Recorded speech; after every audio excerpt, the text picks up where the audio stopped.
Salut, c'est Thibaut, je vais vous donner un peu de nouvelles. Donc ça fait un petit bout de temps que j'ai pas fait de vidéo parce qu'en fait en ce moment j'ai mis un peu en pause la fabrication du Shooting the Rapid, du flipper, parce que bon, on a déménagé et puis là je suis en train de regarder pour aménager ma game room. Donc j'ai envie de faire quelques petites vidéos prises comme ça un petit peu sans trop de montage, mais un petit peu voilà en direct pour vous montrer un peu l'évolution, les différentes contraintes et puis l'avancée des travaux sur cette future game room. Je vous montre, c'est un grenier actuellement qui n'est pas utilisé. Donc en fait on a l'accès de la maison ici et puis donc on se retrouve avec un grenier qui fait plus de 90 mètres carrés. Voilà, donc, il y a un peu de flipper en attendant. Donc, le but c'est de pouvoir faire une belle salle de jeu pour pouvoir mettre tous mes flippers, plus d'autres choses, billard, peut-être un petit bar et tout ça. Et donc il y a quand même quelques contraintes, c'est qu'actuellement le plancher n'est pas suffisamment costaud. En fait, voilà, il y a plusieurs structures différentes pour le grenier. Cette partie-là, toute cette largeur ici sur toute la longueur jusqu'à l'escalier, c'est du bac acier avec des poutres, je vais vous montrer. Donc c'était très souple, c'était quand même suffisamment costaud puisque j'avais déjà aligné 11 flippers, mes 11 flippers dessus là, et il n'y avait pas de problème, ça résistait. La seule problématique c'est souple, étant donné que c'est du bac acier avec une structure en bois en dessous. Donc je vais vous montrer un petit peu de plus près. Donc voilà, là c'est un autre endroit, c'est pas sur la salle de jeu, mais c'est un peu, ça fonctionne pareil. Donc voilà, il y a des poutres en travers sur la portance, des 6 mètres avec une poutre au milieu. Voilà. Sauf qu'en plus, je vous montre, sauf qu'en plus, on a les 6 mètres sans poteau au milieu. Ça, c'est une cloison non portante, non porteuse. Et donc là, la première chose, c'est que je vais devoir essayer de renforcer. Donc, on voit la poutre qui est ici. Essayer de renforcer la poutre avec des poteaux. Voilà, les poteaux ont été installés. Donc c'est des poteaux de 20 cm par 20 cm. C'est les mêmes qu'ici. Donc maintenant ils sont séparés à peu près de 3 mètres, sauf cette partie ici. Alors j'ai remis un poteau dans cette pièce ici. Voilà, j'ai remis un poteau dans la pièce. Donc par contre, j'ai toujours un peu de souplesse. Je vais vous montrer à l'étage. Voilà, on sent quand même que c'est beaucoup moins, ça fait moins de rebond, ça rebondit moins. Par contre, on a toujours un petit peu, on le sent un peu. J'ai mis ça pour que vous puissiez sentir, voilà, que ça remue un petit peu quand même. Alors c'est très costaud, mais il y a toujours un peu, ça remue toujours un peu. Donc on a une poutre ici, on a une poutre là et on a une poutre là-bas. Donc là on est costaud, on voit un petit peu le bac acier à travers le plancher qui est un petit peu léger. C'est du 18 mm, donc c'est pas suffisant. Enfin, en fait, on va parler un peu théorie après. Donc là, on voit le profilé du bac acier. Donc bon, au niveau résistance, les poteaux que j'ai mis, que j'ai rajoutés, donc les poteaux que j'ai rajoutés supportent 25 tonnes. Donc ça, pas de problème. Les poutres qui sont dessus, portance de 3 mètres, dont une qui va jusqu'à 3,80 m. C'est du 20 cm par 10 cm et c'est assez résistant, mais pas non plus exceptionnel. Donc là, la première chose que je vais faire, c'est m'assurer que je suis très costaud au niveau de mes poutres. Donc pour ce faire, je vais sûrement rajouter des jambes de force, ici, là, là-bas, et puis dans la pièce d'à côté. Donc je vais faire des jambes de force de 60, en fait, qui vont s'avancer de 70 et venir comme ça. Ce qui fait que là, on a 2,80 m, donc moins 140, donc ouais, ça va faire plus que 140 de portance, donc là on est largement bon.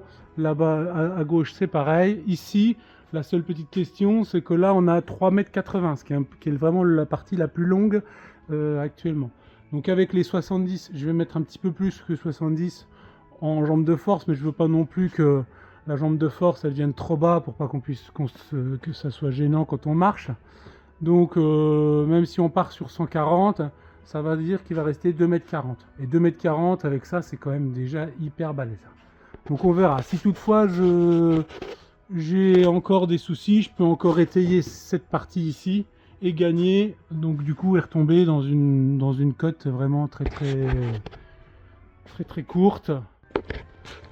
Voilà les jambes de force que j'avais. Donc je vais les installer, celle-là, là, et puis j'en ai fait d'autres. Donc celle pour les grosses poutres. J'en ai fait des plus longues.